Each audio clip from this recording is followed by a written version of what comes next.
हे when तियान्युआन के आरोप का सामना करते हुए वेन तियानर ने कृपालुता से हंसते हुए कहा, आपको एक अच्छा बेटा होने का दिखावा करने की जरूरत नहीं है। आप चाहते हैं कि आपके पिता जीवित रहें क्योंकि आप चाहते हैं कि वो अपनी वसीयत बदल दें और आपकी बेटी को अपना उत्तराधिकारी बनाएं। चलो एक दूसरे के बारे में बुरा मत बोलो, हम दोनों में से कोई भी अच्छा इंसान नहीं है। मुझे बदनाम करने की हिम्मत मत करना। मैं चाहता हूं कि मेरे पिता बिना किसी स्वार्थी विचार के जिए। वेन तियान्युआन का चेहरा लाल हो गया। यद्यपि उसने इससे इनकार किया, परंतु उसकी आंखों में दिख रही घबराहट ने उसे धोखा दे दिया था। वो झूठ बोल रहा था। आरव ने यह देखकर आह भरी। हृदयहीन राजपरिवार सबसे हृदयहीन था। ये अमीर और शक्तिशाली परिवार प्राचीन काल के राजघरानों की तरह थे। सत्ता और लाभ के प्रभाव में वे सभी निर्दयी जानवरों में बदल गए थे। इस दृष्टि से देखा जाए तो किसान परिवार में जन्म लेना सौभाग्य की बात है। माता पिता दयालु थे, बेटा पुत्रवत था और परिवार खुश और सामंजस्यपूर्ण था। क्या ये सोने और चांदी के पहाड़ से बेहतर नहीं था? इस समय भले ही ओल्ड वेन बच गया हो, उसका दिल शायद पूरी तरह से ठंडा हो जाएगा। जियाओबेई, कृपया मेरे दादाजी को बचाओ, मैं आपसे विनती कर रहा हूँ। वेन युआन ने विनती करते हुए आरव को जाने नहीं दिया। आखिर यह एक मानव जीवन था। अंत में आरव एक कठोर दिल वाला व्यक्ति नहीं बन सका। उसने गहरी आवाज में कहा, लड़ना बंद करो। मैंने अभी अभी तुम लोगों ने जो कुछ कहा है वो सब रिकॉर्ड कर लिया है। वेन तियान्युआन और वेन तियानडो ये सुनकर दंग रह गए। वे अपनी आंखें चौड़ी करके आरव को घूरने लगे। आरव ने शांति से कहा, बूढ़े वेन को अभी भी बचाया जा सकता है। आप वेन तियानडो मुझे उसे बचाने से रोकने की कोशिश कर रहे हैं। यह उसे मारने के बराबर है। जब समय आएगा तो मुझे बस पोस्टमार्टम के लिए आवेदन करना होगा। मेरी रिकॉर्डिंग के साथ आपको कानूनी परिणाम भुगतने होंगे। ये वेन तियानडो दंग रह गया। उसने ठंडे स्वर में कहा, सिर्फ इसलिए कि तुमने ऐसा कहा, मैं तुम पर विश्वास क्यों करूं? विश्वास करो या न करो ये तुम पर निर्भर है। आरव ने कंधे उचकाए और चला गया। दरअसल उसने इसे रिकॉर्ड नहीं किया था। वो बता सकता था कि वेन तियानडो बहुत सतर्क व्यक्ति था। वो आसानी से जोखिम नहीं उठाता था। तुरंत रुक जाओ, आरव की भविष्यवाणी एकदम सही थी। वेन तियानडो ने उसे तुरंत रोक दिया। आपको कितना विश्वास है कि आप मेरे पिता को ठीक कर सकते हैं? वेन तियानडो ने गहरी आवाज में पूछा।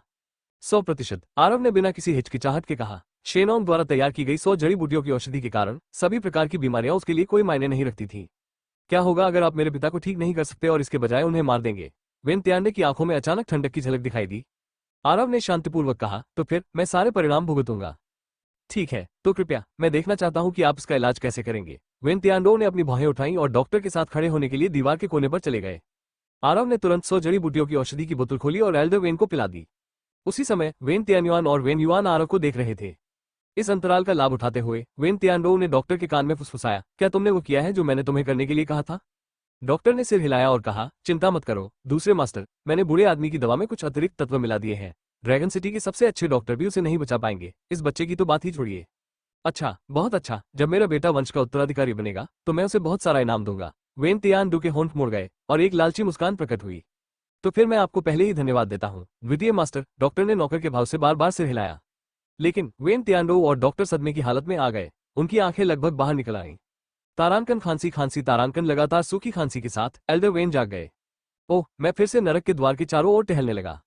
एल्डर वेन ने खुद को शांत किया। जब उन्होंने आरव को देखा तो उन्होंने खपे छोटे ऊ की मात्रा अर्जुन से कहा, मैं सोच रहा था कि मैं इतना भाग्यशाली कैसे हो सकता हूँ। ये श्री आरव ही थे जिन्होंने मेरी जान बचाई। मैं वास्तव में आपकी दयालुता का बदला नहीं चुका सकता। बड़े वेन, आपका स्वागत है। भले ही आप अभी भी जीवित हैं, लेकिन आपकी क्यूई स्थिर नहीं है। आपको अच्छी तरह से आराम करने की जरूरत है, आरव ने कहा। क्यूई? एल्डर वेन को समझ नहीं आया। आरव मुस्कुराया और उसे कुछ भी नहीं समझाया। केवल बागुआ क्यूई अवलोकन कौशल ही बता सकता था कि एल्डर वेन की क्यूई स्थिर नहीं थी। भविष्य में वो खतरे में पड़ सकता है। दादाजी, पापा, तुम ठीक हो, ये बहुत बढ़िया है। वेन युआन और वेन तियान्युआन ने जल्दी से एल्डर वेन को घेर लिया। उन्होंने एक पुत्रवत व्यवहार किया और उनका हालचाल पूछते रहे। ये कैसे संभव है? उसी समय वेन तियानडा और डॉक्टर सदमे की स्थिति में थे। वे दो टोरों की तरह दिख रहे थे जिन पर गाय ने पैर रख दिया हो। उनकी आंखें चौड़ी खुली हुई थी और उनके मुंह मुट्ठी भर के लिए खुले हुए थे। एल्डर वेन को मारने के लिए उन्होंने दवा के साथ छेड़छाड़ की थी। उन्होंने कभी सपने में भी नहीं सोचा था कि आरव एल्डर वेन को ठीक कर सकेगा। न केवल वो ठीक हो गया, बल्कि सबसे अधिक हैरान करने वाली बात यह थी कि एल्डर वेन वास्तव में उनके 3 वाक्य पूरे होने से पहले ही जाग गए थे। ये तो स्वप्न से भी अधिक हास्यास्पद था। इस बार आरव ने वेन तियानडे की योजना पूरी तरह से बर्बाद कर दी। लेकिन अजीब बात यह थी कि वेन तियानडो बहुत परेशान नहीं लग रहा था। उसकी आंखें चील की तरह तेज थीं। इसके बजाय उनमें ठंडी रोशनी झलक रही थी। जाहिर है उसके पास अभी भी कुछ छिपा हुआ था। श्री आरव, कृपया मुझे सम्मान दें और आज रात के खाने के लिए रुके ताकि मैं अपना आभार व्यक्त कर सकूं, एल्डर वेन ने ईमानदारी से कहा। श्री आरव, कृपया आज रात के खाने के लिए रुकें। घर के सभी लोगों में से आरव ही एकमात्र ऐसा व्यक्ति था जिसकी एल्डर वेन के बारे में अच्छी धारणा थी। चूंकि एल्डर वेन की क्यूई स्थिर नहीं थी, इसलिए आरव रुककर देखना चाहता था। इसलिए वो सहमत हो गया। तो मैं आपका निमंत्रण स्वीकार करूंगा। वाह वाह, एल्डर वेन ने खपे छोटे ऊ की मात्रा अर्जुन से सिर हिलाया और कहा, वेन्युआन, मिस्टर आरव को खेलने के लिए बाहर ले आओ। साथ ही नौकरों से दावत तैयार करने के लिए कहना याद रखना। मैं मिस्टर आरव के साथ अच्छा व्यवहार करना चाहता हूँ। ठीक है, मैं भाई आरव की अच्छी देखभाल करूंगा। वेन्युआन ने मीठी मुस्कान के साथ आरव की बाह को अपने हाथों में थाम लिया। उसके मुलायम स्तन आरव की बाह से रगड़ खा रहे थे। आह, इस कैंपस क्वीन के लिए कितनी अफसोस की बात है। वो बहुत सुंदर थी और उसका शरीर भी बहुत अच्छा था। वो देवी हो सकती थी, लेकिन परिवार में आंतरिक कलह के कारण वो एक षड्यंत्रकारी कुतिया बन गई। आरव ने राहत की सांस ली। इस समय वेन्युआन की चापलूसी उसके अंदर कोई इच्छा नहीं जगा सकी। इसके बजाय इसने उसे घृणा का एहसास कराया। जब वो लिविंग रूम में पहुंचा तो आरव का सेलफोन वाइब्रेट हुआ। जियान ग्यू अधिपति, भगवान आरव, क्या आप ऑनलाइन हैं? अगर आप मुझे देखें तो कृपया मुझे उत्तर दें। अति आवश्यक, अति आवश्यक, अति आवश्यक।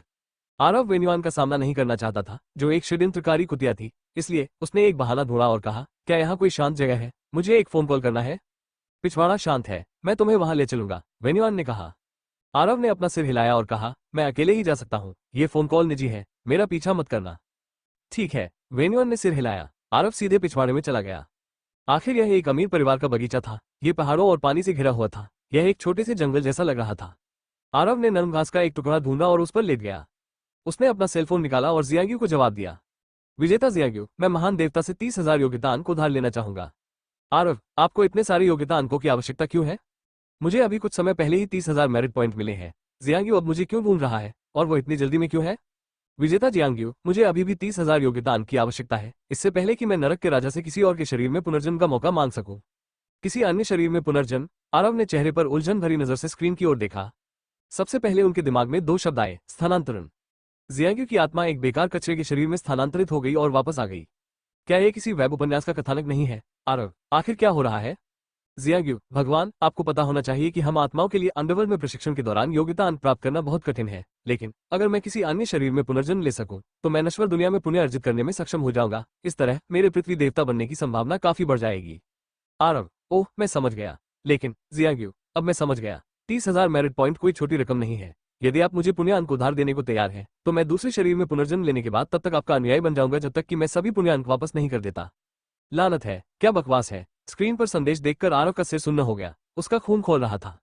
जियांग्यू पश्चिमी चू का तानाशाह। वो कई लोगों के दिलों में एक अपूरणीय नायक थे।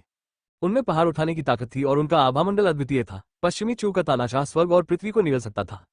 इतना शक्तिशाली महान नायक आरव का अनुयायी बनने को तैयार था। कितना संतोषप्रद शब्द है। यह इतना ठंडा था कि इससे आकाश भी उड़ सकता था। आरव का खून सिर पर सवार हो गया। बिना सोचे समझे उसने संदेश भेजा, मैं इसे उधार लूंगा। जियांग्यू, बढ़िया, मैं तुम्हारे बारे में सही था। भगवान आरव एक असली आदमी है। वो उन कंजूस देवताओं से कहीं अधिक सीधा है। आरव, आप बहुत दयालु हैं। जियांग्यू को लाल गिफ्ट मिला। संदेश भेजने के बाद आरव ने तुरंत अपने खजाने से सभी 30,000 योग्यता अंक जियांग्यू को हस्तांतरित कर दिए। अत्याचारी जियांग्यू को आपका लाल गिफ्ट मिल गया है। तानाशाह शियांग्यू, मुझे लाल गिफ्ट मिल गया है। अब मैं यानवान की तलाश करूंगा, कृपया एक पल के लिए प्रतीक्षा करें। आरव, अगली बार मुझे भगवान मत कहना, मुझे भाई बेई कहना। तानाशाह शियांग्यू, भाई बेई, कृपया एक क्षण रुको। लानत है, ये बहुत अच्छा लगा। जियांग्यू विजेता ने मुझे भाई बेई कहा। मैं आपसे पूछता हूँ, वहां और कौन है? और कौन? वहां। स्क्रीन पर संदेश देखकर आरव इतना खुश हुआ कि उसे ऐसा लगा जैसे वो अंतरिक्ष में जा रहा हो। फिर उसने सोचा कि निकट भविष्य में, चाहे वो कहीं भी जाए, उसके पीछे एक छोटा भाई होगा जो एक प्रभावशाली आभा और 50,000 जितनी युद्ध शक्ति से युक्त होगा। आरव इतना खुश था कि उसे दिशा का भान ही नहीं रहा। उस समय तक मुरोक तियान और वेन तियानडो, जो दोनों 1000 किला अभिजात वर्ग थे, छोटे भाइयों की तरह होंगे। जियांग्यू आसानी से उन्हें सबक सिखा सकता था। आरव घास पर लेट गया और उसे एक अद्भुत सपना आया। उसे पता भी नहीं चला कि वो सो गया है।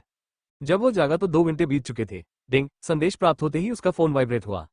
जियांग्यू, भाई बेई, मैंने पहले ही सोल रिटर्न जेड टोकन प्राप्त कर लिया है। क्या आप इसे प्राप्त करने के लिए तैयार हैं? आत्मा वापसी का जेड टोकन क्या है? जो भी हो, मैं पहले इसे स्वीकार कर लूंगा। मैं अब और इंतजार नहीं कर सकता। आरव, मैं तैयार हूँ। विजेता जियांग्यू, इसे प्राप्त करने की तुरंत बाद इसे वापस ले लो। तुम मुझसे केवल जेड टोकन के माध्यम से ही बात कर सकते हो। तभी उसका फोन वाइब्रेट हुआ। डिंग, बधाई हो, आपको विजेता जियांग्यू से एक लाल लिफाफा मिला है। आपको आत्मा वापसी का एक जेड टोकन मिला है। इसे आपके खजाने के बक्से में संग्रहित किया गया है। आरव ने जल्दी से अपना खजाना खोला। Ding, jade token of soul return, underworld से एक विशेष आदेश। इसका उपयोग किसी दुष्ट आत्मा के पुनर्जन्म के लिए किया जा सकता है। क्या आप इसे वापस लेना चाहते हैं? बिना किसी हिचकिचाहट के इसे वापस ले लो। एक रोशनी चमकी और आरव के हाथ में एक नीला जेड टोकन दिखाई दिया। भाई बेई, हम अंततः मिलेंगे। मुट्ठी के आकार की एक भ्रामक आकृति अर्जुन तक अपे आ की मात्रा लपे बड़ी ई की मात्रा न नीले जेड से बाहर तैरती हुई आई। वो एक राजसी आदमी था। उसने कवच पहना हुआ था और उसकी टोपी हवा में लहरा रही थी। उसकी आंखें चमकीली थीं और उसका स्वर गहरा था। हालांकि यह महज एक भ्रम था, आरव अभी भी अपने अंदर से आती हुई प्रभावशाली आभा को महसूस कर सकता था। यह विजेता जियांग्यू की भावना थी। यदि वो स्वयं यहाँ होते तो निश्चित रूप से 1000 गुना अधिक प्रभावशाली होते। आरव अपने जैसे छोटे भाई को पाकर बहुत उत्साहित था। विजेता, आपकी आत्मा को पुनः जीवित करने के लिए मुझे क्या करना चाहिए? आरव ने उत्सुकता से पूछा। यह आसान है, आपको बस 3 दिनों के भीतर एक ताज़ा लाश ढूंढनी है, फिर उस पर आत्मा वापसी का Z टोकन रखना है। मेरी आत्मा शरीर में प्रवेश करने और पुनर्जन्म लेने में सक्षम होगी, जियांग्यू ने कहा। 3 दिन, समय सीमा क्यों है? आरव उलझन में था। आत्माएं अधोलोक से संबंधित है, उन्हें मानव जगत द्वारा पहचाना नहीं जाता। यदि मैं 3 दिनों के भीतर कोई शव नहीं ढूंढ पाया तो मेरी आत्मा नष्ट हो जाएगी, जियांग्यू ने कहा। क्या बकवास है, आत्मा को कैसे नष्ट किया जा सकता है? ये बहुत गंभीर है। आरव के शब्द सुनते ही आरव को पसीना आ गया। भाई बेई, क्या कोई समस्या है? जियांग्यू ने पूछा। आरव ने अपना गला साफ करते हुए कहा, मुझे डर है कि मैं 3 दिनों के भीतर एक ताज़ा लाश नहीं ढूंढ पाऊंगा। ये पृथ्वी है, मैं ताज़ा लाश खरीदने के लिए अस्पताल नहीं जा सकता, है ना? अगर मैं ये खर्च वहन करने में सक्षम भी हो जाऊं तो क्या मृतक का परिवार इसके लिए सहमत होगा? ये जियांग्यू भी उलझन में था। उसने बेचैनी से कहा, जब तुम्हें लाश नहीं मिल रही है तो जब मैंने अभी तुमसे पूछा तो तुमने ये क्यों कहा कि तुम तैयार हो? अब मुझे नहीं पता था कि मुझे एक लाश की जरूरत है, आरव ने अपराध बोध से कहा। मादरचोद, मुझे लाश नहीं तो और क्या चाहिए? क्या तुम मुझे मरवाना चाहते हो? जियांग्यू इतना क्रोधित हुआ कि वह एक राजा के रूप में अपने आचरण को भूल गया और आरव को डांटने लगा। आरव को इसके लिए दोषी ठहराया गया। इससे पहले कि वो समझ पाता कि क्या हो रहा है, उसने सोल रिटर्न का Z टोकन स्वीकार कर लिया। इस गलती ने जियांग्यू को चट्टान के किनारे पर धकेल दिया था। इसमें कोई आश्चर्य की बात नहीं थी कि वो क्रोधित था। अरे विजेता, चिंता मत करो, अभी भी 3 दिन बाकी है। मैं तुम्हारे लिए एक उपयुक्त शव खोजने की पूरी कोशिश करूंगा। आरव ने खुद को शांत किया और कहा, जैसा कि कहा जाता है, हमेशा एक रास्ता होगा और हमेशा एक सुंदर लड़का होगा। मुझे बकवास करना बंद करो। अगर मुझे 3 दिन में कोई लाश नहीं मिली तो मैं तुम्हें परेशान करूंगा, भले ही मैं भूत बन जाऊं। मादरचोद, 3 दिन बाद मैं भूत भी नहीं रहूंगा। जियांग्यू इतना उदास था कि वो रोने वाला था। वो एक नायक था, लेकिन अंत में वो आरव के हाथों मरने वाला था। जियांग्यू वास्तव में कड़वा था। ठीक इसी समय हवेली के अंदर से एक अत्यंत भयावह चीख गूंजी, जिससे लोगों के शरीर में रोंगटे खड़े हो गए। यह वेन्युआन की आवाज है। छी, कुछ गलत है। आरव का चेहरा बदल गया। वो घास से उछलकर हवेली की ओर भागा। वो बता सकता था कि एल्डर वेन की क्यों यह अस्थिर थी, और यह बताना मुश्किल था कि वो मर चुका है या जिंदा। अब उसने ये चीख सुनी। हवेली के अंदर का दृश्य बहुत भयानक था। कुछ नौकर फर्श पर पड़े थे, उनके गले कटे हुए थे, उनकी मौके पर ही मौत हो गई। ब्लर, ये पहली बार था जब आरव ने असली लाश देखी थी। वो खुद को उल्टी करने से नहीं रोक सका। बेशक वो अब पहले जैसा काया और डरपोक किसान नहीं रहा। उसकी मानसिक स्थिति और क्षमता में बहुत सुधार हुआ था। उसने थोड़ा समायोजन करके खुद को शांत किया। ताज़ा शरीर। जियांग्यू की आत्मा अचानक बाहर आ गई, लेकिन उसने जल्दी से निराश होकर कहा, उसका गला कटा हुआ है, वो इसका इस्तेमाल नहीं कर सकता। भाई बेई, उसे ढूंढो। क्या कोई शरीर सुरक्षित है? अब वापस जाओ, अगर किसी ने तुम्हें देख लिया तो तुम मुसीबत में पड़ जाओगे। मत भूलो, यह नश्वर दुनिया है, आरव ने उत्सुकता से कहा। चिंता मत करो, केवल यिन यांग आंखों वाले लोग ही आत्माओं को देख सकते हैं, साधारण लोग उन्हें नहीं देख सकते, जियांग्यू ने कहा। मैं समझ गया। कोई आश्चर्य नहीं कि मैं ही एकमात्र व्यक्ति था जो मेंग आरव की दादी को प्रेतबाधित होते हुए देख सकता था। नेदर स्पिरिट बैटल स्काउट यिन यांग आंखों में से एक है। आरव को राहत महसूस हुई और वो हवेली के अंदर की ओर चलता रहा। वेन्युआन की आवाज एल्डर वेन के कमरे से आनी चाहिए थी। हालांकि आरव ने खुद को सबसे बुरी स्थिति के लिए तैयार कर लिया था, फिर भी जब वो उस स्थान पर पहुंचा तो उसे सदमा लगा। एल्डर वेन बिस्तर पर लेटे हुए थे, उनका सिर एक तरफ झुका हुआ था, उनकी गर्दन टूटी हुई थी। दूसरी ओर वेन तियान्युआन जमीन पर पड़ा था, उसका सिर बेरहमी से काट दिया गया था, उसका सिर उसके धड़ से अलग कर दिया गया था। दूसरी ओर वेन्युआन की आंखें खुली हुई थी और उसकी पुतलियां सिकुड़ी हुई थी। उसके कठोर छोटे चेहरे पर अत्यधिक भय का भाव था। वो बिल्कुल भी सांस नहीं ले रही थी, वो वास्तव में मौत से डर गई थी। वेन तियानडो, उसी ने ये काम किया होगा। आरव के दिमाग में पहली बात यह आई, ये कमीना आदमी, उसने अपने ही भाई और पिता को मार डाला। यह निर्दयी है, वो मरने लायक है। आरव एक ऐसे व्यक्ति थे जो परिवार को बहुत महत्व देते थे। सामने का दृश्य देखकर उसके हृदय में क्रोध की ज्वाला भड़क उठी। भले ही उसका परिवार नहीं मारा गया था, फिर भी वो वेन तियानडो नामक इस निर्दयी जानवर को मारना चाहता था। पोम तारानकन अचानक सामने के दरवाजे से एक धीमी सी आवाज आई। तभी तेजी से कदमों की आवाजें आने लगी। सशस्त्र पुलिस अधिकारियों का एक बड़ा समूह दौड़ता हुआ अंदर आया। बकवास। आरव को झटका लगा। उसे एहसास हुआ कि वो खतरे में है। वो बगीचे में 2 घंटे तक सोया था। वेन तियानडो के लिए बहुत सारी योजनाएं बनाने के लिए ये पर्याप्त था। आशा के अनुसार जल्द ही पुलिसकर्मियों का एक समूह वहां पहुंचा। वेन तियानडो और एक आपराधिक पुलिस कप्तान भी वहां आए। इंस्पेक्टर ली, ये बच्चा ही हत्यारा है, वेन तियानडो ने आरव की ओर इशारा करते हुए कहा। उसे पकड़ो। इंस्पेक्टर ली ने हाथ हिलाया और 2 पुलिस अधिकारी आगे बढ़े और आरव को हथकड़ी लगा दी। वेन तियानडो, तुम मेरी निंदा कर रहे हो, मैंने किसी को नहीं मारा। आरव का दिल धड़क उठा।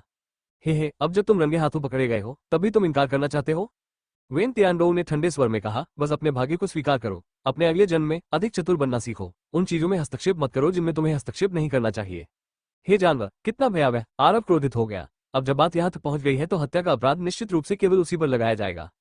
इस तरह न केवल वेन तियानडो ने उस व्यक्ति से छुटकारा पा लिया जिसने उसे पारिवारिक विरासत के लिए लड़ने से रोका था, बल्कि वो पुलिस द्वारा भी संदिग्ध नहीं होगा। इसे एक पत्थर से 2 पक्षियों को मारना कहा जा सकता है। हे, मैं बिल्कुल भी नहीं समझ पा रहा कि तुम क्या कह रहे हो। वेन तियानडो ने ठंडी मुस्कान के साथ कहा, इंस्पेक्टर ली, कृपया इस व्यक्ति को वापस पुलिस स्टेशन ले आओ। आपको उसे कड़ी सजा देनी चाहिए। उसने मेरे पिता और भाई को मार डाला। अगर आप उसे फांसी दे सकते हैं तो उसे आजीवन कारावास की सजा मत दीजिए।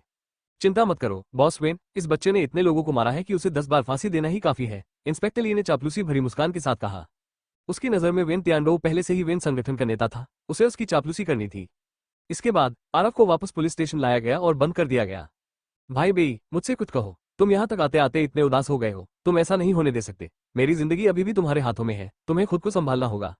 जियांग, जो आरव के चारों ओर घूम रहा था, ने चिंतित होकर कहा।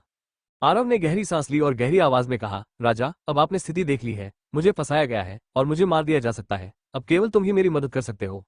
भाई बेई, तुम मुझसे क्या करवाना चाहते हो, बस मुझे बताओ। हमारी जिंदगी एक ही रस्सी से बंधी है, मैं तुम्हारी मदद करने के लिए आग और पानी से भी गुजर जाऊंगा, जियांग ने हिम्मत से कहा।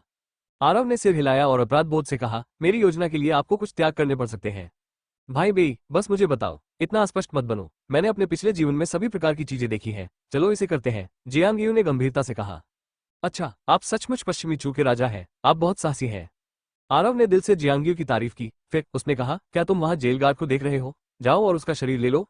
जियांग ने तुरंत आरव जियाओबी की सुझाव को खारिज कर दिया। नहीं, किसी अन्य व्यक्ति के शरीर पर कब्जा करना एक जघन्य अपराध है। मैं एक दुष्ट आत्मा बन जाऊंगा और हमेशा के लिए पृथ्वी का देवता बनने का मौका खो दूंगा।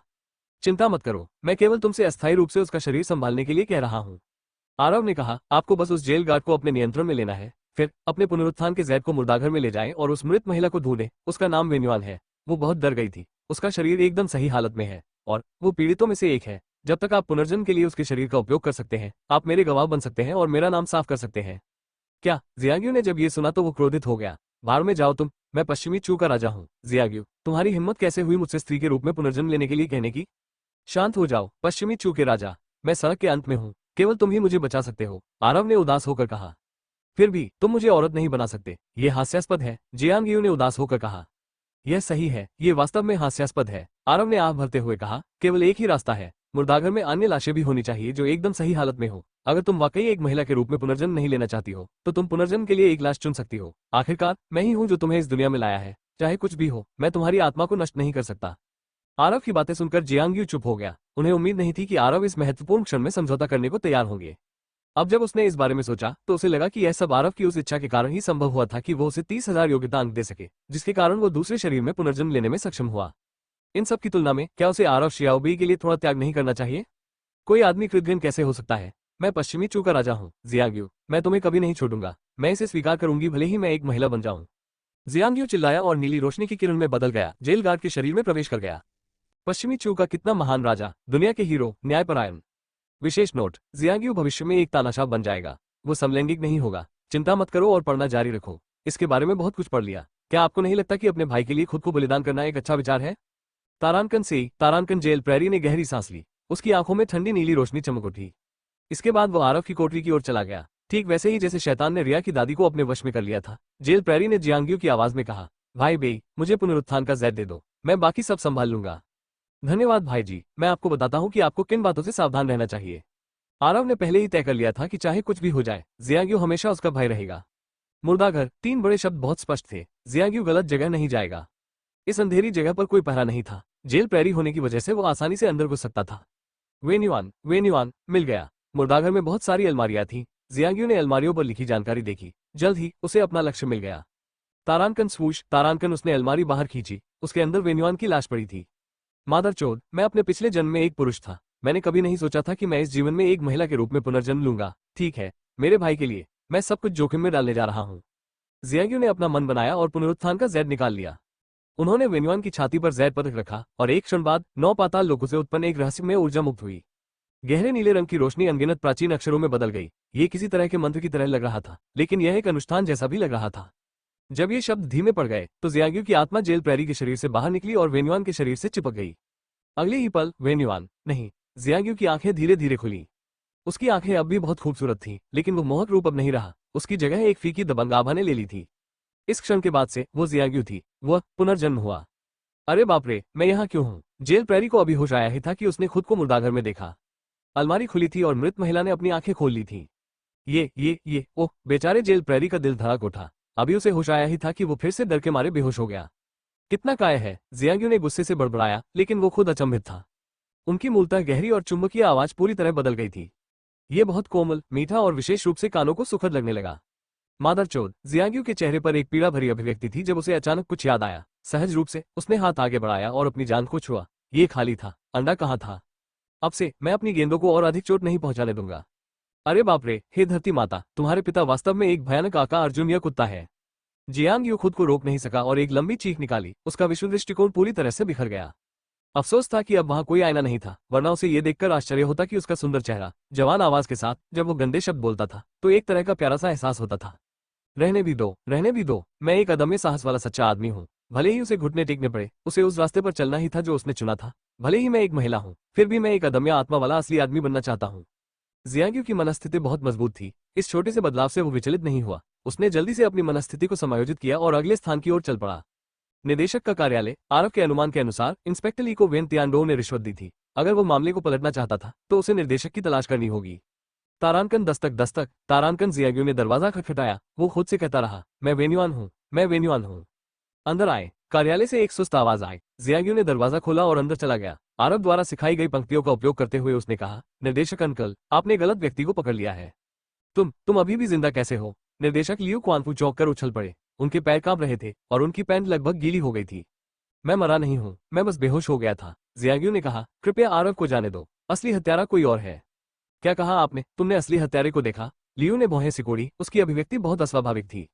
मैंने नहीं देखा कि वो कौन था, लेकिन यह निश्चित रूप से आरव नहीं है, जियांग्यू ने दृढ़ता से कहा। यह सुनकर लियू ने राहत की सांस ली। उसने गंभीरता से कहा, अगर तुमने इसे स्पष्ट रूप से नहीं देखा तो तुम कैसे सुनिश्चित कर सकते हो कि असली हत्यारा आरव नहीं है? सबूत पक्के हैं, वह हत्यारा है। मैं। जियांग्यू को अचानक समझ नहीं आया कि क्या कहे। वो महसूस कर सकती थी कि लियू क्वानफू को भी वेन तियानडो ने रिश्वत दी थी। हालांकि आरव ने उसे यह नहीं सिखाया कि इस तरह की स्थिति से कैसे निपटा जाए।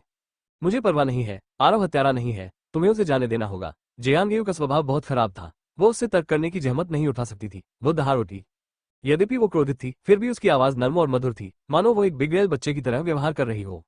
लियू ने ये देखा और हंसते हुए कहा, सुश्री वेन, ये पुलिस स्टेशन है, जिद करना बेकार है। थोड़ी देर सोफे पर बैठो, मैं तुम्हारे दूसरे चाचा को बुलाकर तुम्हें ले जाऊंगा। भाड़ में जाओ तुम, अगर तुम उसे जाने नहीं दोगे तो मैं तुम्हें थप्पड़ मार दूंगी। जियांग्यू ने उसे घूर कर देखा और गुस्से से चिल्लाया। क्योंकि वो बहुत उत्साहित थी, उसका आकर्षक चेहरा लाल हो गया और उसकी छाती के सामने की गर्वित कोमलता लगातार कांपने लगी। हे, लियू ने एक विकृत चाचा की तरह मुस्कुराते हुए कहा, सुश्री वेन, आप वास्तव में एक प्रसिद्ध सुंदरी हैं। जब आप गुस्से में होती हैं, तब भी आप बहुत आकर्षक होती हैं। भविष्य में जो भी आपसे शादी करेगा, वो कई भागीदारों के साथ रहने का सुख भोग सकेगा। क्या आपकी मृत्यु की इच्छा है? मैं जियांग्यू हूँ, पश्चिमी चू का आधिपत्य राजा। मुझसे शादी करने की हिम्मत कौन करता है? जियांग्यू पूरी तरह से क्रोधित हो गया और उसने परिणामों की परवाह किए बिना चिल्लाया। हाँ, सुश्री वेन, मुझे लगता है कि सदमे के बाद आपके दिमाग में कुछ गड़बड़ है। आप ये क्यों कहेंगे कि आप जियांग्यू हैं? हाँ, लियू खिलखिलाकर हंसा। भाड़ में जाओ तुम, तुम्हें ये कहने की हिम्मत कैसे हुई कि मेरे दिमाग में कुछ गड़बड़ है? जियांग्यू अब और बर्दाश्त नहीं कर सकी। वो फर्श पर पैर पटकते हुए डेस्क पर कूद पड़ी। उसने एक हाथ से लियू का कॉलर पकड़ लिया। दूसरे हाथ से उसने अपना हाथ घुमाया और लियू के चेहरे पर थप्पड़ मारा। तारांकन थप्पड़, तारांकन थप्पड़, तारांकन थप्पड़, तारांकन। एक के बाद एक थप्पड़ों की तीखी आवाज गूंजी। एक फोरहैंड पर, एक बैकहैंड पर। कुछ थप्पड़ों के बाद लियू क्वानफू अवाक रह गया। ये लड़की इतनी मजबूत कैसे हो सकती है? आउच, ओह, दर्द हो रहा है, ओह। लियू का चेहरा सूअर के सिर की तरह सूजा हुआ था। उसके मुंह के कोनों से खून टपक रहा था। उसकी आंखें पीछे की ओर मुड़ गईं और वो बेहोश हो गया। तुम जैसे घटिया इंसान की हिम्मत कैसे हुई मुझे चुनौती देने की? आप मृत्यु की इच्छा रखते हैं? जियांग्यू ने ठिठुरते हुए कहा और लियू क्वानफू को एक तरफ फेंक दिया। उसने अपना पतला सा हाथ ऊपर उठाया। उसकी बर्फ जैसी सफेद हथेली अब पूरी तरह लाल हो गई थी और उसमें हल्का सा चुभन वाला दर्द भी हो रहा था। ये शरीर बहुत कमजोर है। मैंने अपनी 10% शक्ति का भी उपयोग नहीं किया और मैं पहले से ही थोड़ा घायल हो गया हूँ। मुझे भविष्य में अपनी शक्ति को दबाना होगा, अन्यथा मैं किसी को चोट पहुंचाने से पहले ही अपंग हो जाऊंगा। जियांग्यू असहाय था। उसकी युद्ध शक्ति 50,000 जितनी थी और वो 10,000 दुश्मनों से लड़ने की ताकत रखता था। अब चूंकि उसने अपना शरीर बदल लिया था, इसलिए उसे अपनी युद्ध शक्ति को 2000 के आसपास तक सीमित करना पड़ा, अन्यथा उसका शरीर इसे झेलने में सक्षम नहीं होता। भाई बे, कुछ हुआ। जियांग्यू बड़े कदमों से आरव की ओर दौड़ा। यद्यपि उसकी युद्ध शक्ति घटकर 2000 रह गई थी, फिर भी वो एक शक्तिशाली योद्धा थी। वो पुलिस थाने में अपनी मर्जी से आ जा सकती थी। आप हाँ, आरव उदास था, लेकिन जब उसने जियांग्यू को देखा तो वो जोर से हंसने से खुद को रोक नहीं सका। पश्चिमी चू का प्रतिष्ठित हेगमोन राजा अब एक लड़की थी। इसके अलावा वो एक सुंदर लड़की थी जिसकी आवाज मधुर थी और चेहरा बचकाना था। जैसे ही वो दौड़ी, उसके सामने उसकी कामुक जुड़वा चोटियां पानी की बड़ी थैलियों की तरह अशांत लहरों के साथ हिल रही थी। यह एक शानदार दृश्य था। वो जियांग्यू थी, दुनिया की ताकतवर और शक्तिशाली हीरो।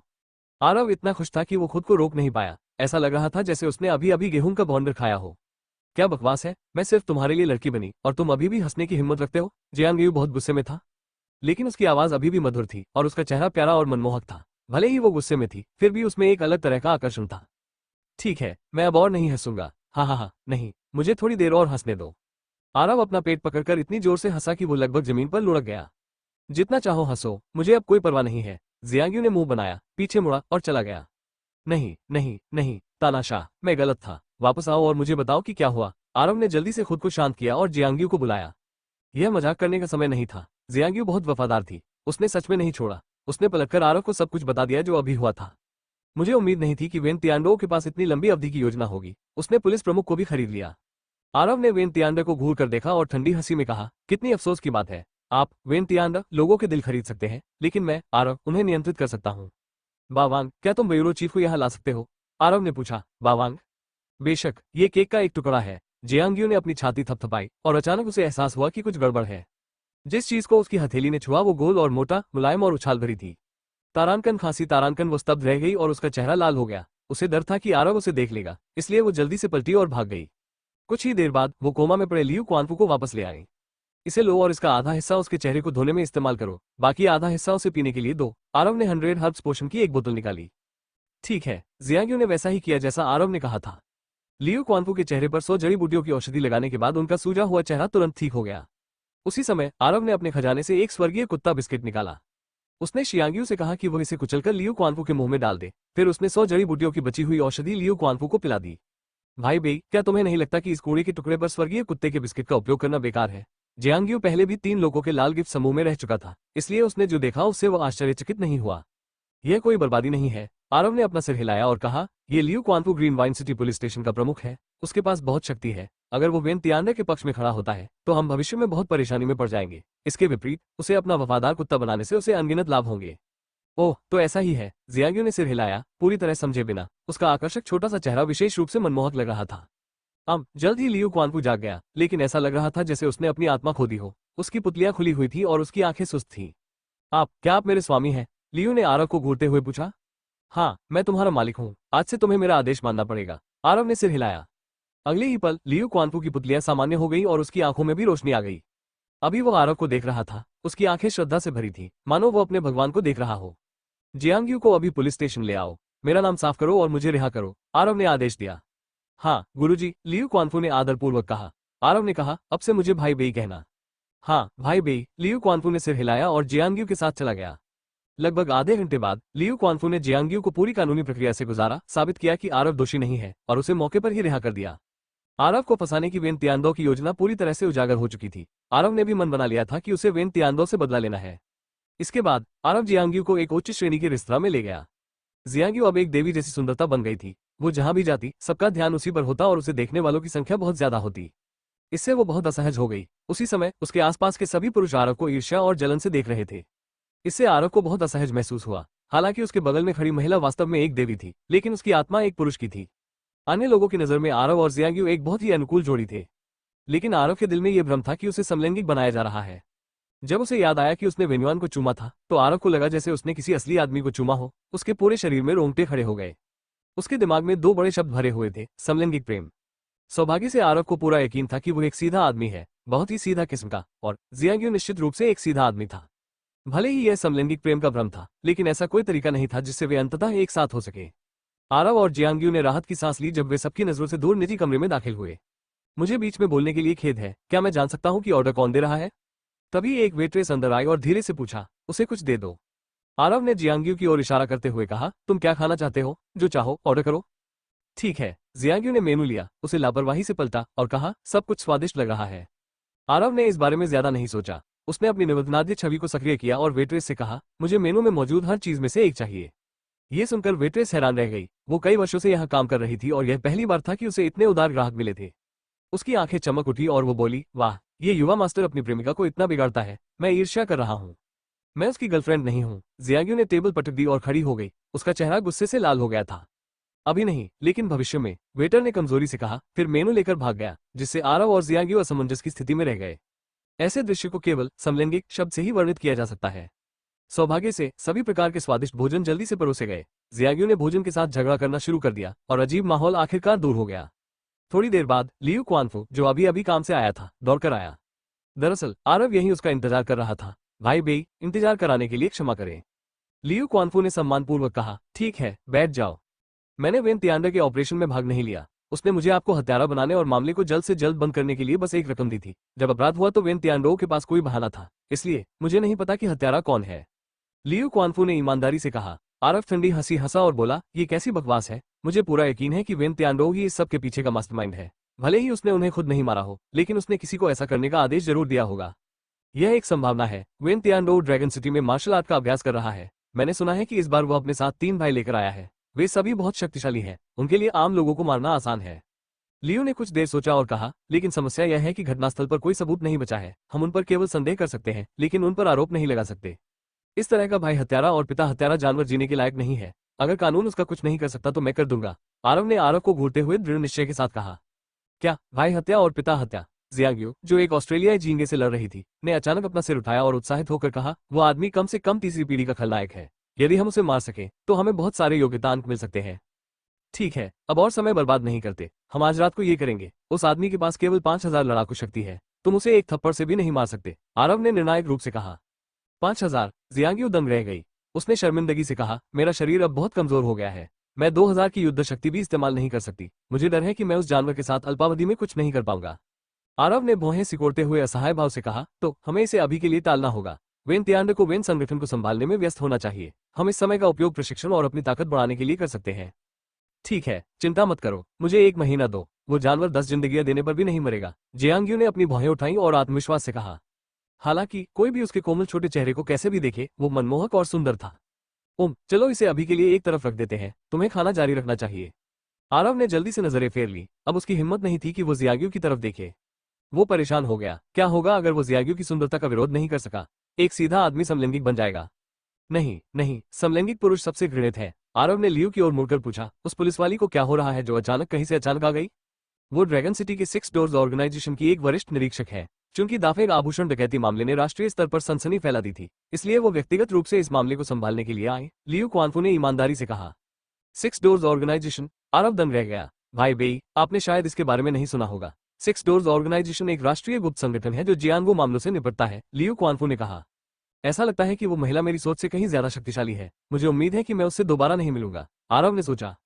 स्कूल गेट पर हुई मुठभेड़ को याद करते हुए उन्हें अभी भी थोड़ा डर लगता है। सौभाग्य से जिंगफी ने अपना रूप बदल लिया था, अन्यथा वे पुलिस द्वारा पकड़े जाते। 6 प्रशंसक स्कूल, केवल नाम सुनते ही लोगों के मन में तमाम तरह की यातनाओं और यातनाओं का ख्याल आ सकता है।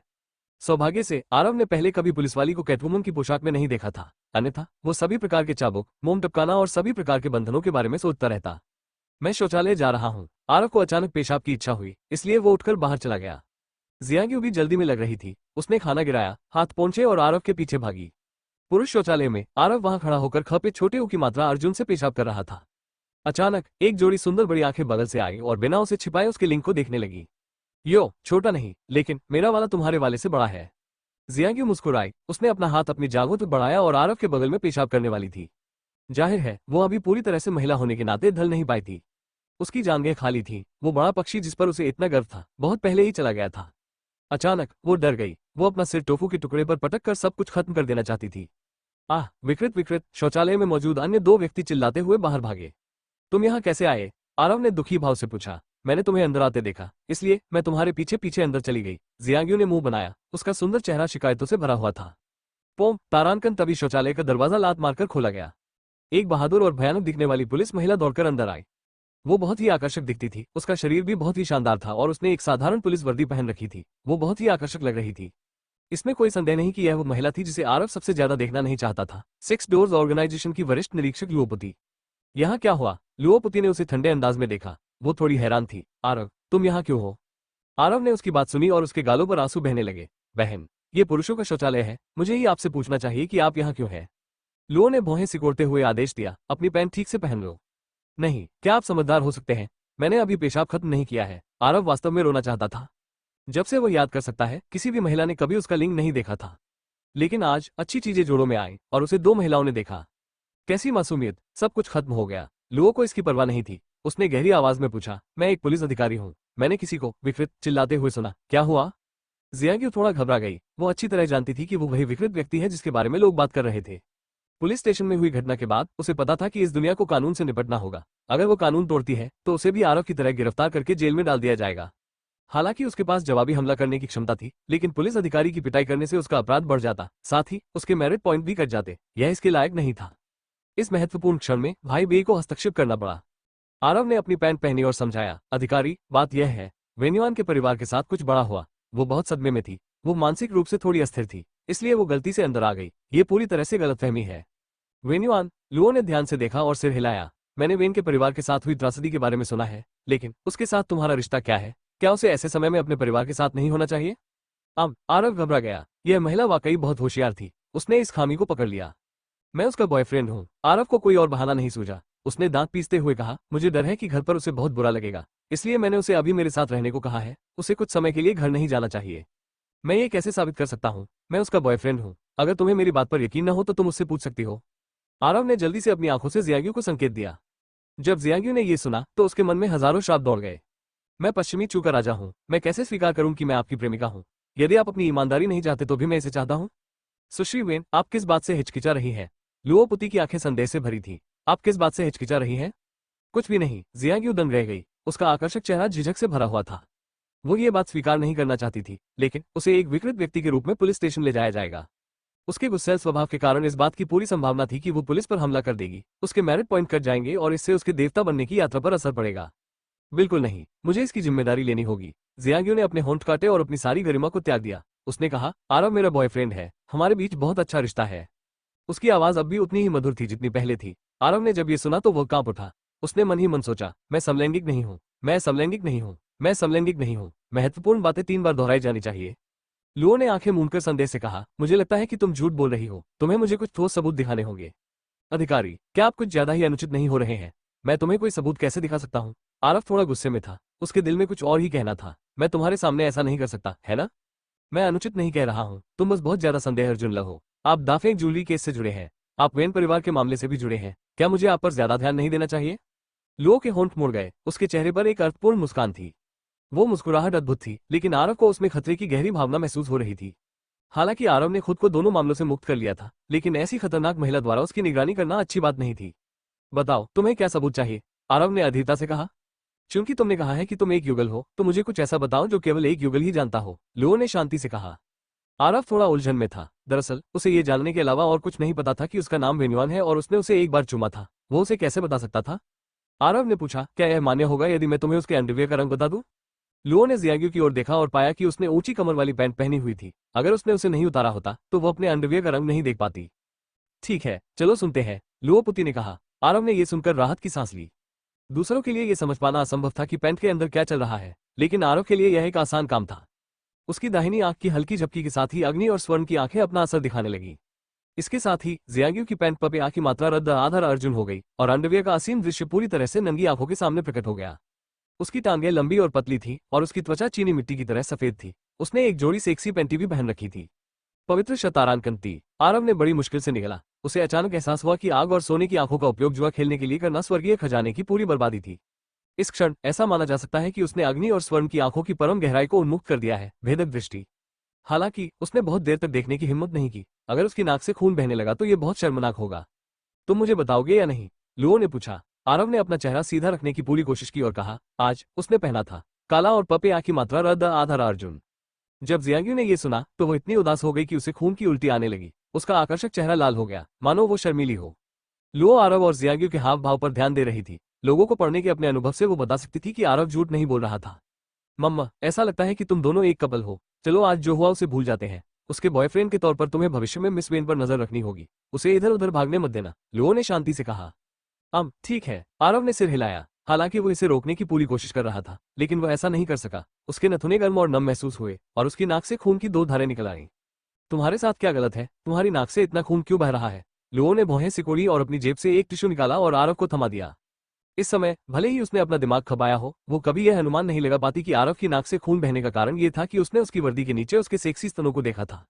यदि उसे इस बारे में पता होता तो वो उसे टिश्यू पेपर की जगह रसोई का चाकू थमा देती। आरव ने जल्दी से टिश्यू लिया और अपने नथुने बंद कर लिए। यद्यपि उसने अपनी आंखें हटा ली थी, फिर भी वो सुंदर दृश्य अभी भी उसके मन में उभर रहा था। उसके स्तन भरे हुए और ठोस थे। उसकी कमर पतली थी और उस पर 2 स्पष्ट रेखाएं थीं। उसका नितंब मोटा तो था, पर मोटा नहीं था। उसके स्तन 10,000 साल तक टिक सकते थे। शुरू में आरव को अभी भी इस बात का गम था कि किसी ने उसका लिंग देख लिया है। अब जब उसने अपना बदला ले लिया था तो वो बहुत खुश था। इंतजार एक और महत्वपूर्ण बात है जो मैंने अभी तक नहीं देखी है। आरव ने खुद को शांत किया, अपनी बाईं आंख झपकाई और अपने नेदर स्पिरिट बैटल स्काउटर को सक्रिय किया। मैं इस महिला की युद्ध शक्ति क्यों नहीं देख पा रहा हूँ? आरव को बहुत आश्चर्य हुआ। उसे लगा कि नेदर स्पिरिट बैटल स्काउटर में कुछ गड़बड़ है, लेकिन जल्द ही उसने देखा कि लुओ के स्तनों के बीच एक गहरी दरार थी जो सुनहरी रोशनी उत्सर्जित कर रही थी। शुद्ध यांग आध्यात्मिक वस्तु। आरव की नजरें केंद्रित हो गई और उसने तुरंत निर्णय ले लिया। Nether spirit battle scouter underworld से आया था। यह एक शुद्ध यांग विशेषता थी। इसे शुद्ध यांग आध्यात्मिक वस्तुओं द्वारा दबा दिया गया था। यही कारण था कि वो लुओ की युद्ध शक्ति को नहीं देख सका। यह महिला वास्तव में सरल नहीं है। उसके पास वास्तव में अपने शरीर की रक्षा के लिए एक आध्यात्मिक वस्तु है। आरव हैरान था। साथ ही वो सिक्स डोर्स ऑर्गेनाइजेशन और ड्रैगन सिटी के बारे में और भी अधिक उत्सुक था। बेशक भले ही लुओ के पास उसकी रक्षा के लिए एक शुद्ध यांग आध्यात्मिक वस्तु थी, फिर भी भाई बेई के पास एक तुरुप का इक्का था। भगवा क्यों अवलोकन कौशल। आरव ने अपनी आंखें एकाग्र की और लुओ के भाग्य का निरीक्षण करना शुरू कर दिया। अरे आज तो उस पर भयंकर विपत्ति आ जाएगी। आरव का दिल दहल गया। हालांकि उसे लुओ ये खतरनाक महिला पसंद नहीं थी, लेकिन उसने उसे खून बहने से रोकने के लिए एक टिश्यू दिया था, इसलिए उसने उसे चेतावनी देने का फैसला किया। अधिकारी, आप आज इस रेस्तरां में क्यों आए? आरव ने संकोच से पूछा। अगर वो उससे कहता कि आज उसे मार दिया जाएगा तो वो निश्चित रूप से उस पर विश्वास नहीं करेगी। तुम ये क्यों पूछ रहे हो? लुओ बहुत सतर्क थी। उसने उसे जवाब देने की योजना नहीं बनाई थी। बकवास। अचानक आरव का दिल धड़क उठा। उसका चेहरा सदमे से भर गया, क्योंकि उसकी अग्नि और स्वर्ण आंखें अभी भी कार्यरत थी। उसने वास्तव में धूप का चश्मा और नकाब पहने एक व्यक्ति को पुरुषों के शौचालय के दरवाजे से अंदर आते देखा, और यह आदमी अपने हाथ में बंदूक पकड़े हुए था। वो लुओ पुती के लिए यहाँ होना चाहिए। आप क्या कर रहे हो? लुओ की आंखें खुली की खुली रह गई। उसे उम्मीद नहीं थी कि आरव अपने हाथ आगे बढ़ाएगा और खुद को उसके सामने फेंक देगा। पलक झपकते ही वह अचंभित रह गया। लुओ को जमीन पर धकेल दिया गया। इसके अलावा आरव शियाओबी के हाथ उस जगह पर आ गए थे जहां उसे बिल्कुल भी धक्का नहीं देना चाहिए था। गोल, मोटा और उछाल भरा। आरव की नाक से फिर से खून बहने लगा। उसके नथुनों में भरा ऊतक लगभग बाहर निकल आया। गधे, मैं तुम्हें मार दूंगा। लुओ क्रोधित हो गई। उसकी आभा अचानक बदल गई। वो बर्फ के पहाड़ की तरह थी जो अत्यधिक ठंडक बिखेर रही थी। वो साफ सफाई का बहुत ध्यान रखती थी। सामान्य पुरुष अगर उसे ज्यादा देर तक देखते तो उन्हें थप्पड़ पड़ जाता। आरव को उसके पवित्र स्थान पर अतिक्रमण करने की हिम्मत कैसे हुई? वो एक जघन्य अपराध था, अक्षम्य। अभी अगर आरव को किंग राजवंश द्वारा प्रताड़ित भी किया जाए तो भी वो अपना गुस्सा नहीं निकाल पाएगी। वो केवल आरव को मारना चाहती थी। पोम तारांकन। लेकिन इसी समय शौचालय का दरवाजा लात मारकर खोला गया। वो आदमी अपने दोनों हाथों से बंदूक पकड़े हुए था। वो पेशेवर तरीके से लुओ पर निशाना साध रहा था। पहले तो उसने कमरे में घुसते ही लुओ पुती को मार डालने की योजना बनाई, लेकिन उसे आश्चर्य हुआ कि लुओ पुती कहीं दिखाई नहीं दिया। वो कुछ सेकंड के लिए स्तब्ध रह गया, लेकिन आरव के लिए ये कुछ सेकंड पर्याप्त थे क्योंकि वो पूरी तरह तैयार थी। आरव उस आदमी के पास लुढ़क गया और उसके घुटने पर जोरदार मुक्का मारा। आरव शारीरिक अवस्था के मध्य चरण में था। उसकी युद्ध शक्ति 500 थी। ये प्रहार 200 पाउंड के युद्ध हथौड़े जितना शक्तिशाली था। तारांकन दरार। तारांकन। एक तीखी आवाज के साथ आदमी का घुटना सीधे फट गया। उसे भयंकर दर्द हुआ, जिससे वो अपना संतुलन खो बैठा और घुटनों के बल गिर पड़ा। पोम तारांकन। आरव ने सही मौके का इंतजार किया। उसने अपनी मुट्ठी उठाई और उस आदमी के जबड़े पर मुक्का मारा। तारांकन पियाग। तारांकन। वो आदमी पीछे की ओर पलटा और जोर से जमीन पर गिर पड़ा। वो कई बार हिलता डुलता रहा और कोमा में चला गया। आरव, भाई बेई, ये सब 5 सेकंड से भी कम समय में हुआ। लुओ और जियांग्यू हैरान रह गए। वे दोनों आरव से कहीं अधिक शक्तिशाली थे, लेकिन हत्यारे की जमीन पर गिरने से पहले उनमें से किसी को भी जरा सा भी खतरा महसूस नहीं हुआ। दूसरे शब्दों में, यदि आरव ने हत्यारे को नहीं रोका होता तो वे अब तक मर चुके होते। तुम्हें कैसे पता चला कि हत्यारा अंदर आ रहा था? लुओ पुती ने जमीन पर पड़ी बंदूक की तरफ देखा। वो अभी भी सदमे में थी। उसकी आंखें अविश्वास से भरी हुई थीं। क्या यह संभव है कि इस बच्चे में भविष्य बताने की क्षमता हो? जियांग्यू भी एक जिज्ञासु बच्चे की तरह अपनी खूबसूरत बड़ी आंखों से आरव को घूर रही थी। मेरी सुनने की शक्ति बहुत अच्छी है। मैंने कुछ अजीब कदमों की आवाज सुनी। आरव ने सीधे चेहरे से झूठ बोला। वो उसे अपना सबसे बड़ा रहस्य नहीं बता सका। मैं समझ गया। लुओ पुती ने सिर हिलाया और कहा, आज मेरी मदद करने के लिए आपका बहुत बहुत धन्यवाद। आपका स्वागत है। मैं बस इतना चाहता हूं कि आप मेरे साथ बुरा व्यवहार करना बंद करें, आरव ने कहा। वो वास्तव में नहीं चाहता था कि लुओ उसके साथ एक संदिग्ध की तरह व्यवहार करे। यह महिला बहुत चालाक और बहुत खतरनाक थी। समय के साथ उसका सबसे बड़ा रहस्य धीरे धीरे उसके द्वारा उजागर हो सकता है। जब ऐसा होगा तो वो उसके साथ खेल नहीं सकेगा। यह एक अलग मामला है। भले ही आपने आज मेरी मदद की, फिर भी मैं जांच जारी रखूंगा। यदि आप कानून तोड़ते हैं तो मैं आपको खुद गिरफ्तार कर लूंगा। लुओ का स्वर ठंडा था। वो थोड़ी अनुचित लग रही थी। आरव नाराज था। वो इस महिला से खुश नहीं था। हर कोई गुस्सैल स्वभाव का होता है। अगर तुम मुझसे झगड़ना चाहती हो तो मैं गारंटी नहीं दे सकता कि मैं तुम्हारे साथ कुछ बुरा नहीं करूंगा। हे, तुम मेरे साथ क्या कर सकते हो? लुओ पुती ने मुस्कुराते हुए तिरस्कार के भाव से जवाब दिया। आप जानते हैं कि मेरा क्या मतलब है? आरव ने अपने दोनों हाथ ऊपर उठाए और ड्रैगन के पंजे जैसा इशारा किया। फिर उसने जियांग्यू को पकड़ लिया और भाग गया। कुछ सेकंड की चुप्पी के बाद लुओ पुती चिल्लाया, बेवकूफ, मैं एक दिन तुम्हारे पंजे काट दूंगा। स्वर्ग क्लब वेन ऑर्गेनाइजेशन की संपत्तियों में से एक के रूप में ये ग्रीन वाइन सिटी के सबसे शानदार क्लबों में से एक था। अर्जुन आधा रशा मंजिल पर एक शानदार निजी कमरे में वेन तियानडो के हाथ में रेड वाइन का गिलास था।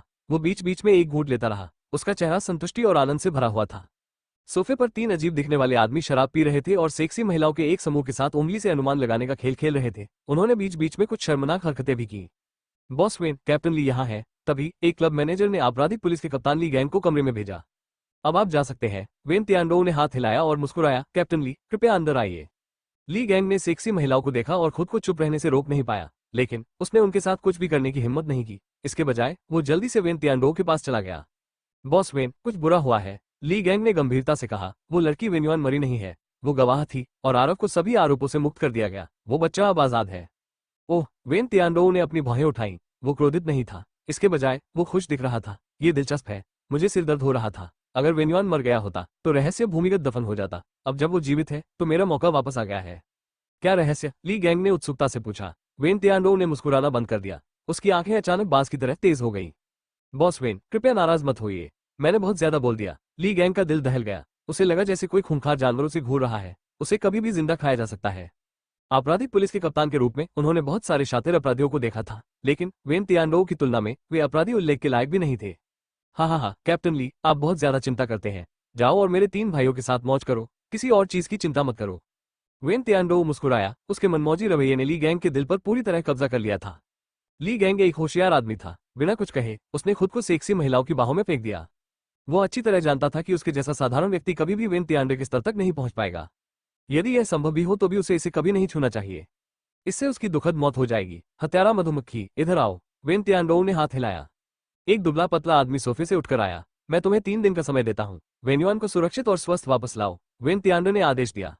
भाई, चिंता मत करो, इसमें 3 दिन नहीं लगेंगे। किला भी बहुत आश्वस्त था। उसकी कर्कश आवाज में द्वेष की भावना भरी हुई थी। क्या तुम उस आरव को मार सकते हो? मैं अपने जहर को परिष्कृत करने के लिए उसके खून का उपयोग करना चाहता हूँ। वेन तियानडो और वो पुलिस वाली हम पर नजर रख रही है। तुम्हें लड़कियों के छात्रावास में जाना होगा, नहीं तो तुम बड़ी मुसीबत में पड़ जाओगी। 10,000 कदम पीछे हटकर क्या पश्चिमी चूका हेगमोन लड़कियों के छात्रावास में रहने से डरेगा? अंततः कई धमकियों और उकसावे के बाद जियांग्यू ने अपना सिर हिलाया। डरा हुआ? डर शब्द मेरे शब्दकोश में मौजूद नहीं है। जियांग्यू ने अपने होंठ चबाते हुए अहंकारी स्वर में कहा। मेरे पास भी एक हरम था जिसमें 3,000 से अधिक रखेले और महल की नौकरानियां थीं। ये तो एक छोटा सा महिला छात्रावास है, इसमें इतनी बड़ी बात क्या है? ठीक है, आगे बढ़ो, मैं तुम्हें कल फोन करूंगा। आरव ने जियांग्यू को महिला छात्रावास में जाते हुए देखा। उसे राहत मिली। क्या होगा यदि जियांग्यू ने पूरे महिला छात्रावास को हरम में बदल दिया? लिली, वो दृश्य बहुत ही सुंदर था। आरव ने इसकी कल्पना करने की हिम्मत नहीं की। बेशक इसके बारे में सोचने का कोई मतलब नहीं था। इस समय सबसे महत्वपूर्ण कार्य कम प्रोफाइल बनाए रखना था। कम से कम इससे पहले कि जियांग्यू अपनी पूरी ताकत हासिल कर ले, वो वेन तियानडो से सीधे तौर पर नहीं लड़ सकता था और वो लुओ पुती को उसे पकड़ने नहीं दे सकता था। आरव ने इस विचार को खारिज कर दिया और आराम करने के लिए अपने छात्रावास में वापस चला गया। स्कूल का सबसे बड़ा लाभ उसकी सुरक्षा थी। एक विशेष विभाग के रूप में स्कूल को देश द्वारा सदैव अत्यधिक संरक्षण प्राप्त रहा है। अकादमी से बाहर की ताकतें यहाँ कभी भी गड़बड़ी पैदा करने की हिम्मत नहीं कर सकती। अन्यथा चाहे वे कोई भी हो, चाहे उनकी पृष्ठभूमि कुछ भी हो, उन सभी की गहन जांच की जाएगी और उन्हें दर्दनाक कीमत चुकानी पड़ेगी। यहाँ तक कि मार्शल आर्टिस्ट भी अपवाद नहीं थे। जहरीली मधुमक्खी स्कूल के बाहर ही खड़ी रही, अंदर जाने की हिम्मत नहीं जुटा पाई। रात होने के बाद उसे वेनवे का फोन आया। बच्चे ने वेन्युआन को बाहर लाने के लिए जहर मधुमक्खी की मदद करने की पेशकश की। जहरीली मधुमक्खी खपे छोटे ओ की मात्रा अर्जुन खपे छोटे ओ की मात्रा अर्जुन सहमत हो गई और अपने श्रम के फल का आनंद लेने की प्रतीक्षा करने लगी। वो एक शांत रात थी। अगली सुबह जियांग्यू ने सुबह सुबह फोन करके नाश्ते के लिए पूछा। वो अभी भी अपने आसपास के माहौल से अनजान थी। आरव के पास उसे लड़कियों के छात्रावास से उठाकर कैफेटेरिया में लाने के अलावा कोई विकल्प नहीं था। जब वे दोनों स्कूल से गुजरे तो एक बार फिर वे आकर्षण का केंद्र बन गए। लेकिन इस बार दोनों को इसकी आदत हो गई थी। जब बहुत सी जुएं हो तो खुजली नहीं होती और जब बहुत से कर्ज हो तो चिंता नहीं होती। वैसे भी वे बस राहगीर थे जो उन्हें एक जोड़े की तरह मानते थे। उसने कुछ भी नहीं खोया, इसलिए उसने उन्हें जो कुछ भी कहना था कहने दिया। आओ अधिपति, इस रोटी को चखें। इसका छिलका पतला है और भराई बड़ी है। ये हमारी कैंटीन का खास व्यंजन है। आरव ने कुछ बंस और सोया दूध खरीदा और उन्हें मेज पर रख दिया। एक ही पर्याप्त कैसे है? मैं उनमें से 18 खाना चाहता हूँ, जियांग्यू ने ऊंची आवाज में कहा। तुम्हारी हिम्मत मत हुई। कल रात तुमने मेज पर रखे हर व्यंजन का केवल एक छोटा सा निवाला खाया और तुम्हारा पेट पहले ही भर गया। आरव ने गंभीरता से कहा। तुम्हारा शरीर पहले जैसा नहीं रहा। अपनी बड़ी आंखों और छोटे पेट के साथ भोजन बर्बाद मत करो। ओह, जियांग्यू ने मुंह बनाया और उसका चेहरा लाल हो गया। वो बहुत सुंदर थी। आरव को प्रलोभन हुआ। उसने फिर से अपनी जांघ पर चुटकी काटी। वो अपने आप से कहता रहा कि वो और जियांग्यू सिर्फ एक नकली जोड़ा है और उसे इसे वास्तविक नहीं बनाना चाहिए। समलैंगिक लोग सबसे घृणित हैं। अय्या, जियांग्यू अचानक से एक हल्की चीख के साथ रो पड़ी। उसका चेहरा लाल हो गया और उसके नाजुक कान भी लाल हो गए। क्या हुआ? आरव ने पूछा। मांस अंदर गिर गया, जियांग्यू ने उलझन भरे भाव से कहा। ये कहाँ गिरा? आरव ने ध्यान से देखा तो जियांग्यू के कॉलर पर उसके बड़े स्तनों के बीच में थोड़ा सा तेल का दाग दिखाई दिया। मैं एक खाई में गिर गया, जियांग्यू ने उदास होकर कहा। लगभग आरव का चेहरा लाल हो गया और वो लगभग अपनी ही लार से घुट गया। हाय भगवान, माता पृथ्वी, क्या तुम्हें यकीन है कि ये दुष्ट स्त्री मुझे बहकाने के लिए यहाँ नहीं आई है? यहाँ आओ और इसे रोकने में मेरी मदद करो, जियांग्यू ने आग्रह किया। ठीक है, आरव ने सिर हिलाया और उसके सामने खड़ा होकर उसे हमले से बचाया। उनमें से एक खड़ा था और दूसरा बैठा हुआ था। आरव को बस नीचे देखना था और वह था बर्फ सी सफेद खाई को देख सकता था। उसकी नाक गर्म हो गई और लगभग खून बहने लगा। तुम गधे, तुम बहुत कामुक हो। आप पहले से ही रिया के प्रेमी हैं और आप अभी भी मेरे चचेरे भाई के साथ छेड़खानी कर रहे हैं। तभी एक कान फाड़ देने वाली आवाज सुनाई दी। आरव ने देखा कि उसका पुराना परिचित वेनफेंग वहां मौजूद था। जाहिर है इस कमीने को इस बात की भनक लग गई थी कि क्या हो रहा है। वो अपने अनुयायियों के एक समूह के साथ गुस्से में वहां आया। मैं किसके साथ हूँ, यह मेरा मामला है, इसका तुमसे कोई लेना देना नहीं है। आरव का स्वर ठंडा था और वो वेनफेंग से बात नहीं करना चाहता था। बेशक इसका मुझसे कोई लेना देना नहीं है, बेवकूफ, लेकिन तुम दोगले हो। तुम रिया को डेट कर रहे हो और तुम मेरी चचेरी बहन के साथ फ्लर्ट कर रहे हो। यह अस्वीकार्य है, वेनफेंग गुस्से से चिल्लाया। जैसे ही उसने ये कहा, उसके आसपास के सभी छोटे दोस्त दंग रह गए। क्या बकवास है, मैं मतिभ्रम तो नहीं कर रहा हूँ। ये बच्चा दोहरा चरित्र रखता है और वो वास्तव में परिसर की 4 सबसे पवित्र और शुद्धतम लड़कियों में से 2 पर कदम रख रहा है। अरे बाप रे, मैं मरना चाहता हूँ। मेरी ठंडी देवी, मेरी देवी, इस बच्चे को दोनों चीजें कैसे मिल गई? क्या बकवास है, ये तो बस चीनी वैलेंटाइन दिवस है और वो यहाँ दिखावा करने आया है। यह अमानवीय है। जल्दी मुझे शांत करने के लिए 1982 कुत्ते के भोजन का एक पैकेट दे दो।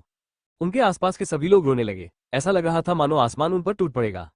हालांकि उन्हें यह नहीं पता था कि आरव का आम लोगों की देवी लिन जियांग के साथ संबंध था। ये क्रूर सत्य स्कूल के सभी बच्चों को निराश करने के लिए पर्याप्त था। चचेरा भाई, मेरे साथ आइए। वेनफेंग को इसकी परवाह नहीं थी। उसने हाथ बढ़ाकर जियांग्यू को खींच लिया। तुम कौन हो? भाड़ में जाओ, जियांग्यू ने उस पर अपनी आंखें घुमाई और गुस्से से कहा। तुम मुझे नहीं जानते। वेनफेंग चौंक गया। हे, तुम जैसी घटिया चीज मेरे द्वारा पहचाने जाने के लायक नहीं है। जियांग्यू ने मुंह बनाया। उसकी खूबसूरत बड़ी आंखें ठंडी थी। उन्होंने तुरंत वेनफेंग को मोटे अक्षरों में राजा की अवमानना का पुरस्कार दिया। आरव, साले कुत्ते, तूने मेरे चचेरे भाई के साथ क्या किया? वो अब मुझे जानती भी नहीं। वेनफेंग गुस्से से चिल्लाया। तुम्हारी हिम्मत कैसे हुई मेरे भाई बेई को डांटने की? इससे पहले कि आरव जवाब दे पाता, जियांग्यू धीरे से खड़ा हो गया। मैं न केवल उसे डांटने जा रहा हूँ, मैं उसे पीटने जा रहा हूँ, वेनफेंग ने घमंड से चिल्लाया। लेकिन इससे पहले कि वो अपनी बात पूरी कर पाता, एक मुलायम सफेद हाथ उसके चेहरे के सामने आ गया। तारानकन पियाक, तारानकन। वेनफेंग जोरदार आवाज के साथ जमीन पर गिर पड़ा। उसका चेहरा सूज गया और उसने मुंह से खून थूक दिया। आउच, ये दर्द कर रहा है। तुमने मुझे मारने की हिम्मत कैसे की, तुम छोटी कुतिया? वेनफेंग ने अपना चेहरा ढंक लिया। उसके गालों पर आंसू बह रहे थे। तुम्हारी हिम्मत कैसे हुई मुझे छोटी कुतिया कहने की? जियांग्यू का चेहरा काला पड़ गया। अब वो सचमुच गुस्से में थी। वो पहले से ही निराश थी कि उसका पुनर्जन्म एक महिला के रूप में हुआ था। वेनफेंग की हिम्मत कैसे हुई उसे छोटी कुतिया कहने की? वो अपनी कब्र खुद खोद रहा है, अपनी कब्र स्वयं खोद रहा है। जियांग्यू ने एक शब्द भी नहीं कहा। उसने अपना पैर उठाया और वेनफेंग के चेहरे पर रोने ही वाली थी। नहीं, आरव को झटका लगा। उसने उसे अपनी बाहों में पकड़ लिया और उसे दूर खींचने की कोशिश की। जैसा कि कहावत है, जब कोई तानाशाह क्रोधित होता है तो लाखों लाशें गिरती हैं। भले ही आसपास लाखों सैनिक नहीं थे, लेकिन जियांग्यू के कदम से निश्चित रूप से वेनफेंग की जान चली जाएगी। उसका सिर तो वहीं फट जाएगा, लेकिन यह एक स्कूल था और यहाँ बहुत सारे छात्र थे। बेशक आरव जियांग्यू को सबके सामने हत्या करने की अनुमति नहीं देगा। भाई बेई, मुझे छोड़ दो। मुझे पहले कभी इस तरह अपमानित नहीं किया गया। वो कमीना आज मरने वाला है। जियांग्यू का गुस्सा भड़की हुई आग की तरह था। तुम ऐसा नहीं कर सकते, लोगों को शक हो जाएगा। भाई बेई तुम्हारा बदला लेगा। जियांग्यू बहुत गुस्से में थी, लेकिन वो बड़ी तस्वीर समझ गई थी। उसने अपनी मुठ्ठियां भींच ली और पीछे हट गई। आरव जियांग्यू की भावनाओं को अच्छी तरह समझ सकता था। इसके अलावा वो लंबे समय से वेनफेंग को पसंद नहीं करता था। आज उससे न लड़ना बेकार होगा। हरामी, तुम्हें मेरे पक्ष में खड़े होने की हिम्मत कैसे हुई? आज तुम मरे हुए मांस हो। वेनफेंग को एहसास नहीं हुआ कि खतरा नजदीक आ रहा है। उसने अपने पीछे खड़े अपने अनुयायियों से चिल्लाकर कहा, वॉन्ग जियाओरिन, ये स्कूल आपका मैदान है। भविष्य में आप मेरा अनुसरण कर पाएंगे या नहीं, यह आपके आज के प्रदर्शन पर निर्भर करता है। वॉन्ग शियाओरिन नामक मोटे आदमी ने एक कदम आगे बढ़ाया और आत्मविश्वास से कहा, मास्टर फैंग, चिंता मत करो। आज मैं इस कमीने को बता दूंगा कि मास्टर फैंग को नाराज करना कितनी बेवकूफी है। भाइयों चलो। वॉन्ग ने अपना हाथ हिलाया और 5 लंबे और मजबूत लड़के आरव की ओर दौड़े। स्कूल में वे पांचों बदमाश थे। वे वॉन्ग शियाओरिन का पीछा करते थे और हर तरह की बुरी हरकतें करते थे। सामान्य छात्र उनसे डरते थे, लेकिन आरव की नजर में वे सिर्फ कमजोर मुर्गियां थीं। उन पांचों ने आरव पर अपनी मुठ्ठियां चलाई, लेकिन वे आरव की शर्ट के कोने को छूने में भी कामयाब नहीं हुए। तारानकन पियाक, पियाक, पियाक, पियाक, पियाक। तारानकन 5 तीखी आवाजें सुनाई दी। आरव ने सिर्फ एक हाथ हिलाया और वे जमीन पर गिर पड़ी, जैसे पतझड़ की हवा गिरे हुए पत्तों को उड़ा ले जाती है। पांचों बदकिस्मत बच्चे अपने चेहरे ढंककर जमीन पर लेटकर रोने लगे। वे उठ भी नहीं पाए। ये सभी 5 चेहरे बहुत अच्छे लगते हैं। तुम्हारा मोटा चेहरा तो और भी अच्छा लगना चाहिए, है ना? आरव ने ठहाका लगाते हुए हंसा और धीरे धीरे वॉन्ग की ओर चला गया। वॉन्ग शियाओरिन के रोंगटे खड़े हो गए। उसे उम्मीद नहीं थी कि आरव इतना उग्र होगा। वह घबरा गया और बोला, तुम मेरे पास मत आओ, मैं आपको बता दूं, मेरे पिता वाइस प्रिंसिपल है, वोंग जियानरिन। अगर तुम्हारी हिम्मत है मुझे मारने की तो।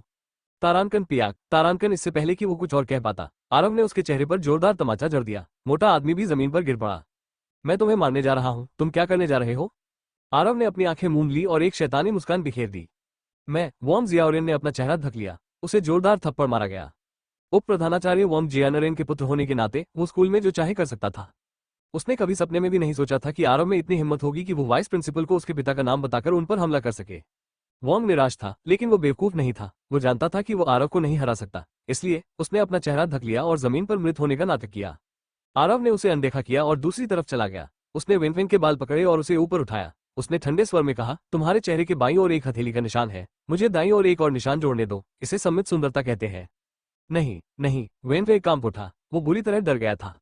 आप इसे सिर्फ इसलिए नहीं चाहते क्योंकि आप ऐसा कहते हैं, तो क्या तब मेरी प्रतिष्ठा नहीं गिर जाएगी? आरव ने अपनी भौहें उठाई और उसे जोर से थप्पड़ मारा। पापा, एक तीखी आवाज गूंजी। वेनफेंग मौके पर ही 3 बार घूमा और फिर बेहोश होकर नीचे गिर पड़ा।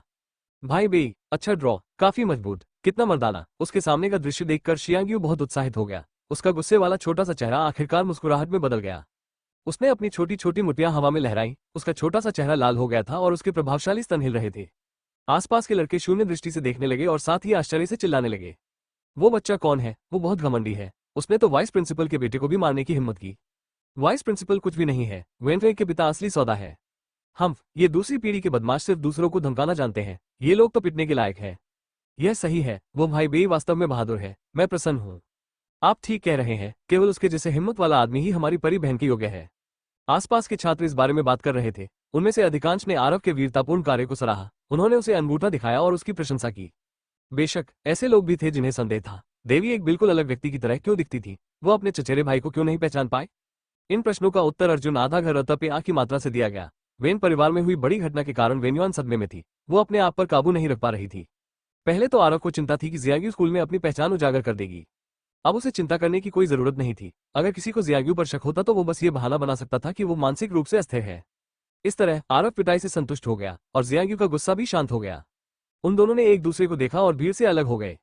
जियाग्यू की सुबह 4 क्लास थी, लेकिन उसने कहा कि उसे अपनी सेहत को बेहतर बनाने की जरूरत है, इसलिए उसने क्लास छोड़ने का फैसला किया। आरव सहमत हो गया और उसने जियांग्यू को 100 जड़ी बूटियों की औषधि की 300 बोतलें दी।